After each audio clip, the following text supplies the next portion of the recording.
জাপানে আমাদের কোম্পানি থেকে আমাদের গরমের ছুটি পড়েছে। তো জাপান আসার আগে ভাবতাম জাপানে হয়তো গরমের ছুটি, সরকারি ছুটি এগুলো শুধু স্কুল কলেজেই পড়ে।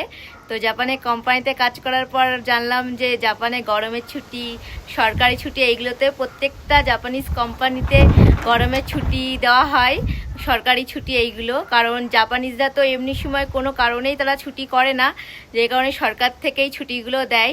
আর এগুলো বাধ্যতামূলকভাবেই জাপানিজ কর্মচারীদের নিতে হয়। তো আমাদের কোম্পানিতেও আমাদের গরমের ছুটি পড়েছে, কিন্তু আমাদের কোম্পানিতে একটা রুলস আছে, প্রত্যেকে একবারে একসাথে ছুটি নিতে পারবে না, তাহলে কোম্পানি কাজ দুটোই বন্ধ থাকবে। যে কারণে আমাদের কোম্পানিতে জুলাই আর আগস্ট ছুটি থাকে, এই 2 মাস। তো এই 2 মাসে যার যখন সুবিধা হয় সে 5 দিন করে ছুটি নেয়। তো আমাদের কোম্পানিতে সবার ছুটি নেওয়া হয়ে গেছে, শুধু আমার বর আর আমি ছুটি নিইনি, মানে আমরাই বাকি ছিলাম। তো আমরা এই সময়টা ছুটি নিই, কারণ জাপানে এই সময়টা প্রচণ্ড গরম, যেই কারণে এই সময়টাই আমরা ছুটি নিই। তো আজকে আমরা ছুটি নিয়েছি।